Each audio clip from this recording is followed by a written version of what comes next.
Somewhere along the way, we were taught to believe that life is outside of us, that our dreams, opportunities, love, and abundance live in the hands of chance, other people, or fate. That the universe is cold, mechanical, and distant, moving according to random laws, indifferent to our hopes. And yet, haven't you ever felt the whisper of something more? A coincidence too precise to be accidental? A moment of clarity where everything made sense, if only for a heartbeat? We've been living under an illusion, the illusion of separation. That we are separate from others, separate from nature, separate from the intelligence that animates the stars and spins atoms into galaxies. But quantum physics tells a different story. It tells us that everything is connected, not metaphorically but literally at the level of energy. That underneath all form is a unified field of potential, vibrating in infinite patterns, just waiting to become something specific. You see, in the quantum world, nothing exists as solid or static. At the tiniest level, what we call particles are not actually particles, they're possibilities. They exist in a state of pure potential until someone observes them, until someone decides to look, and then reality takes shape. What if you are the one shaping it? This idea alone is enough to change your life. Because if reality responds not just to action, but to observation, attention, and intention, then you are not a passive observer of the world. You are a co-creator, not through control, but through consciousness, through the energy you carry, the thoughts you repeat, the emotions you feed, the stories you believe. Let's think of the quantum field as a great ocean. Most people float on its surface at the mercy of the waves, but a few learn to dive beneath, to tap into the silent, infinite realm where everything is connected and nothing is impossible. They realize that what they feel inside ripples outward, that their inner world isn't separate from the external. It is the source of it. Quantum physicist David Bohm once said that the entire universe is in a state of constant becoming, shaped by internal and external forces that are fundamentally inseparable. What if your becoming is shaped not by what happens to you, but by how you interpret and energetically respond to life? Ask yourself this. Where in your life are you still chasing something you don't believe you deserve? Where are you waiting for permission rather than realizing you were born with the power to begin? Manifestation isn't magic. It's participation. It's alignment with deeper laws, the ones beneath the visible surface. It's not about forcing outcomes, but understanding how the field of potential reflects back the vibration you emit. Not just in what you say you want, but in what you truly believe and embody. The illusion of separation tells you that you are alone. Quantum truth tells you that you are always in relationship, with energy, with the future, with infinite probabilities. And the one you live into will match the one you feed with your focus. You are not a victim of life. You are not an accident. You are not a bystander in a chaotic universe. You are part of it. You are of it. And once you awaken to that, everything begins to change. Imagine a canvas stretched across the universe, blank, endless, waiting. And now imagine that every thought you think, every emotion you feel, is like a brush dipped in energy. The moment you focus on something, really see it, feel it, believe it, you place a mark on that canvas. You make the invisible visible. That's the heart of the observer effect. In quantum experiments, scientists have repeatedly found that particles don't exist in a fixed location or state until someone observes them. They are probabilities, clouds of potential, but the very act of observing causes them to collapse into a single reality. That's not poetic metaphor, that's physics. Now pause for a moment. What if the same thing is happening in your life? What if your attention, your conscious focus, is the collapsing force? What if your belief, not your circumstances, is what chooses between one possibility and another? The universe doesn't respond to your wishes. It responds to your awareness. And that awareness is never neutral. It's always carrying energy. Expectation, fear, love, doubt, and energy organizes reality. Let's break that down simply. Think of your life like a movie on pause. Until you press play, nothing moves. You pressing play is your act of attention. But if you expect the movie to be a tragedy, you brace for impact. You live in fear. And somehow, life gives you exactly what you expected. Coincidence? Or quantum alignment? When you believe something deeply, when you emotionally engage with an idea, it becomes more than a thought. It becomes a signal. And the quantum field, always listening, always mirroring, begins to match that signal with experiences that resonate. That's how manifestation works. Not through fantasy or force, but through energetic congruence. Have you noticed that people who expect rejection tend to find it everywhere? And those who believe they are lucky often are? This isn't luck. It's the field responding to a pattern of attention. If you constantly think, "I'm not enough," you collapse realities where that becomes your lived experience. You'll unconsciously seek out relationships, jobs, and conversations that reinforce that story. Not because you want to suffer, but because your energy is in resonance with it. You become the observer that births your own limitations. But it works the other way too. The moment you shift your attention from fear to possibility, from self-doubt to self-trust, you begin observing a new reality into existence. And that shift doesn't need to be grand or dramatic. It starts with something as simple as choosing a new thought, holding it long enough to feel it, acting on it, even if your old story tries to drag you back. You are not just reacting to life, you are summoning it. And here's the kicker. Most of us have been manifesting all along, but we've been doing it unconsciously. That's why changing your outer world begins with noticing your inner one. You don't need to control the entire universe. You just need to understand that your consciousness is a lever, and every moment you focus, you're pulling it. So let me ask you, what are you choosing to observe today? Are you seeing a life where love is scarce, success is unlikely, and you're always falling short? Or are you beginning to see a version of yourself rising, alive with purpose, guided by trust, open to receive? Remember, the field doesn't judge. It doesn't weigh right or wrong. It mirrors, it aligns, it reflects. And you are the observer, the chooser, the one with the brush in hand. How you see the world is how the world begins to see you. Think of the universe as a grand symphony of frequencies. Every thought you think, every emotion you carry, every belief you hold, each emits a signal, like a tuning fork struck in the silent air. These signals, though invisible, ripple out from you into the quantum field. And the field, much like an echo, sends back experiences that match the resonance you are carrying.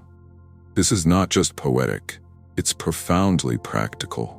If you've ever walked into a room and instantly felt the energy, you've experienced this in action. Two people can sit in silence, and one can feel heavy while the other feels light.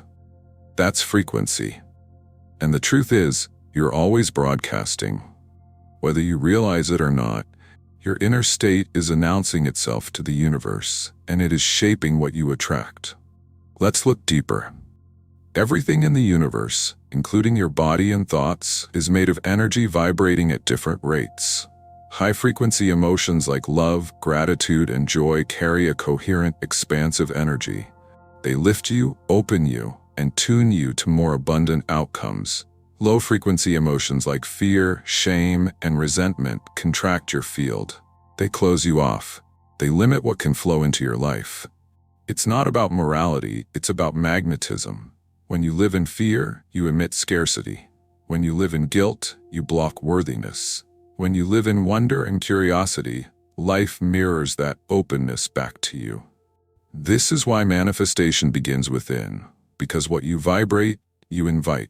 What you feel to be true, deep in your nervous system, not just in your affirmations, is what you will call forward. This is why repeating "I am rich" while secretly feeling poor does nothing. The field doesn't respond to your words, it responds to your frequency. If your subconscious is full of unworthiness, You can chant abundance all day and still repel it because your dominant signal says, I don't really believe this is mine. So how do we shift? First, we must become aware. Notice the stories you tell yourself when no one's listening. Notice how you feel when you think about your dreams. Is there excitement, or tension, expansion, or contraction? That's your frequency in action. Once you see it, you can shift it. Begin with small emotional upgrades. Reach for thoughts that feel slightly better. If you can't go from fear to bliss, go from fear to curiosity. If joy feels too far, try relief. Every upward move raises your vibration, and every rise makes you more available to receive. Use your imagination not to escape reality, but to shape it. Visualize the future you long for, not as a distant wish, but as a memory you're walking into. Feel it. Engage all your senses. What does it smell like, sound like, feel like to already be there? When you generate the feeling first, reality begins to match it. This isn't fantasy. This is quantum alignment. You are reconditioning your field to hold the frequency of the life you desire, and the field, ever responsive, ever faithful, starts organizing the atoms, opportunities, and synchronicities to meet you. You don't manifest what you want, you manifest what you are. And you are what you most consistently feel. So take a breath. Come home to yourself. Check in. What are you vibrating right now? Anxiety or ease? Doubt or trust? Resistance or surrender? You are the instrument. Your emotions are the music, and the quantum field, it dances to your song. Stand before a mirror and smile. It smiles back. Scowl, and the reflection does the same. Now consider this. What if life is a mirror not of your actions, but of your being? Not what you do, but who you are internally, emotionally, energetically. The world doesn't respond to your effort, it responds to your essence. This idea is both humbling and liberating, because if life is not happening to you, but through you, then you are never powerless. You are constantly influencing the feedback loop between your inner state and your outer world. In quantum terms, you are entangled with the reality you experience. Let's step out of science for a moment and into experience. Have you ever noticed how people who carry deep insecurities often attract relationships that reinforce those wounds? Or how someone radiating confidence and peace can walk into a room and light it up without saying a word? That's not charisma, that's resonance. The quantum field doesn't respond to what you think you deserve. It responds to what you believe you are. And here's the twist. Those beliefs are often unconscious. They were formed in childhood, in trauma, in heartbreak, in silence. They became the default setting, the lens through which you interpret reality. If you believe love must be earned, you'll attract people who withhold it. If you believe abundance is unsafe, you'll sabotage opportunities before they bloom. Not because you're broken, but because the energy you carry cannot accept what you have not yet become internally. You will always return to your emotional baseline. That's why trying to manifest from a place of lack rarely works. You may set goals, do the vision boards, say the affirmations, but if the underlying vibration is fear, unworthiness, or desperation, the field will match that. Not the dream, but the frequency behind it. So what do? We begin the real work, not of chasing, but of becoming, of tuning our inner state to the version of ourselves that already has the life we seek. This is not about pretending, it's about reprogramming. Releasing the identity built on survival and stepping into the identity aligned with your deepest truth. This may feel unfamiliar. That's okay. You're not here to repeat your past, you're here to create from your future. And the way forward is not found in effort alone, but in embodiment. Become the version of yourself that would naturally attract your dream reality. Ask yourself, how would I walk, speak, and choose if I already believed it was mine? The mirror does not change first, you do. And the mirror, ever faithful, reflects you. This is not spiritual bypassing. This is the deepest responsibility you can take, to no longer wait for the world to shift before you feel safe, loved, or whole. to no longer outsource your power to conditions.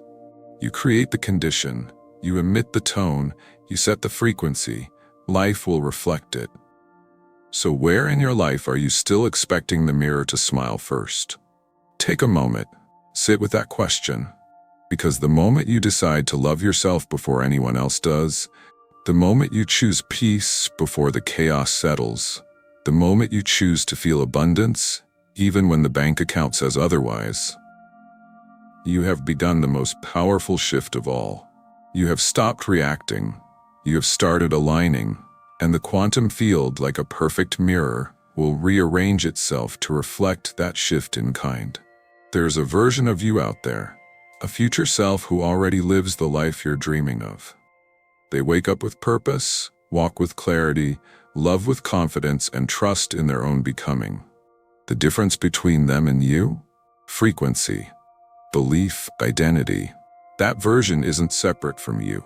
They're waiting for you to catch up, to remember.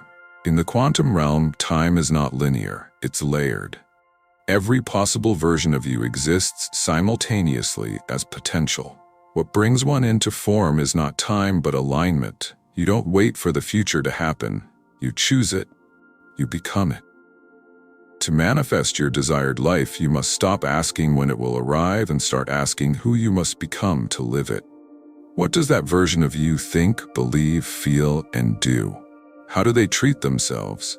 How do they walk into a room? How do they speak to challenges? Now live from that place. This is not fake it till you make it. It's be it to see it. When you decide to embody the future version of yourself now, the field around you begins to reorder. Opportunities show up. People appear. Synchronicities align, not by magic, but by resonance.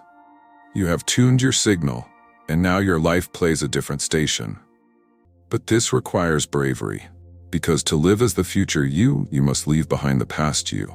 The one who needed validation to feel worthy, the one who believed struggle was noble, the one who confused survival with identity. This shedding can feel like grief, but it's actually rebirth. Every time you choose to respond from your desired self rather than your default self, you alter your timeline. You say to the universe, "This is who I am now." And the universe, always listening, begins to respond in kind. Feel the abundance before it arrives. Feel the love before it is confirmed. Feel the peace before the circumstances justify it. You're not pretending, you're creating. You're placing a new order in the field, and your emotional conviction is the confirmation number. But don't just sit and wait. Act, speak, decide like it's already yours.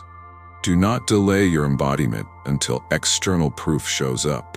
The proof is your embodiment. That's the paradox. You must become the cause, not wait for the effect. And when old thoughts creep in, and they will, meet them not with fear, but with compassion. Smile gently at the voice that says, "This won't work." And then ask, "Who would I be without this belief?" You don't need to fight your old identity. You simply need to stop feeding it. Living as your future self now is not about perfection. It's about commitment. 100 small decisions that say, "I remember who I really am." It's about creating coherence between your heart and your actions, your inner knowing and your outer behavior. It's about emotional congruence, because when your thoughts, emotions, and actions harmonize with the frequency of your desired life, that life begins to materialize. Not because you chased it, but because you became it. So ask yourself today, not how do I get there, but how do I be that now? What's one decision you can make, one habit you can change, one belief you can soften that brings you closer to the version of yourself who already knows? The quantum field doesn't hold your future. You do. And it is calling you, not someday, but now. You are not here to chase your dreams. You are here to remember that you are the dreamer, the observer, and the creator all at once. The quantum field is not outside of you. It is woven through your thoughts, feelings, and choices.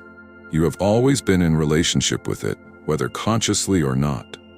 Now, the invitation is to step into that relationship with awareness, to let go of the stories that no longer serve you, to release the idea that worth must be earned, that love must be proven, that abundance must be begged for. You are already enough. You are already tuned to the frequency of magic. You've just forgotten how to listen. So start now. Not with grand gestures, but with subtle shifts. Speak kindly to yourself. Feel joy without a reason. Choose alignment over approval. Trust the invisible more than the obvious. The moment you live as if the life you want is already yours, the quantum field begins to reflect that truth. This is not about becoming someone else. This is about unbecoming all that you are not, so that your truest self can rise and meet the life that's already reaching for you. If this spoke to your heart, I invite you to reflect. Where in your life can you begin living as the future you today? And if this journey resonates, share your thoughts below and subscribe for more insights that bridge science, spirit, and the art of becoming. You're not waiting for a miracle. You are the miracle, and your time is now.